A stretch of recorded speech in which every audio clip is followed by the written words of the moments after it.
Satria Artakumbara adalah seorang mantan prajurit Korps Marinir TNI Angkatan Laut, AL, Indonesia. Ia menjadi sorotan publik pada Mei 2025 setelah diketahui bergabung dengan militer Rusia dan terlibat dalam perang di Ukraina. Sebelumnya, Satria Artakumbara berpangkat Sersan II, Serda, dan bertugas di Inspektorat Korps Marinir, Itkormar. Namun, ia kemudian diketahui telah dipecat dari Dinas Militer TNI AL karena kasus desersi, yaitu meninggalkan tugas tanpa izin. Proses pemecatannya bahkan telah berkekuatan hukum tetap sejak April 2023.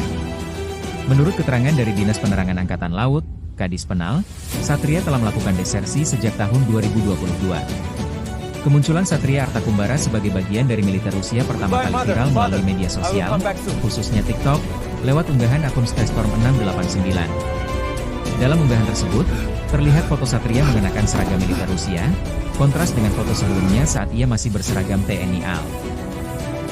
Beberapa video juga menunjukkan keterlibatannya dalam operasi militer bersama tentara Rusia. Pihak Kementerian Luar Negeri, Kemenlu, Indonesia menyatakan bahwa Satria Artakumbara masuk ke Rusia melalui jalur tidak resmi. Beredar pula informasi bahwa ia bergabung dengan pihak Rusia karena alasan ekonomi. Kasus ini menarik perhatian publik dan media di Indonesia, menyoroti isu mengenai mantan personel militer yang terlibat dalam konflik bersenjata di luar negeri. Mari kita lanjutkan narasi mengenai Satria Artakumbara. Setelah berita mengenai keterlibatannya dengan militer Rusia mencuat pada Mei 2025, berbagai pihak memberikan tanggapan dan penyelidikan lebih lanjut dilakukan. Pihak TNI Angkatan Laut, melalui Kepala Dinas Penerangan Angkatan Laut, Kadis Penal, Laksamana Pertama TNI I Madewira Hadi Arsantawardana, kembali menegaskan status Satria Artakumbara yang sudah bukan lagi prajurit TNI AL aktif. Proses pemberhentian dengan tidak hormat, PDTH. Terhadap Satria karena kasus desersi telah final dan berkekuatan hukum tetap, ingkrah, sejak April 2023. Desersinya sendiri telah berlangsung sejak tahun 2022, jauh sebelum ia muncul di Rusia. Lebih lanjut, terungkap bahwa Satria Artakumbara diduga berangkat ke Rusia melalui jalur ilegal atau tidak resmi.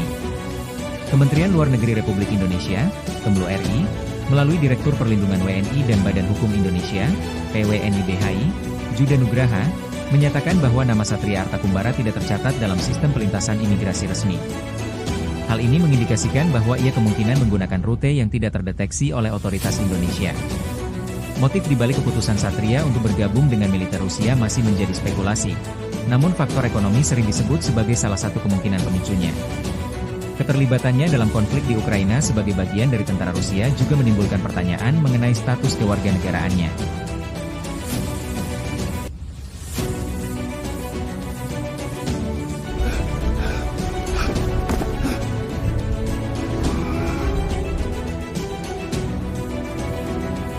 Goodbye, mother, father.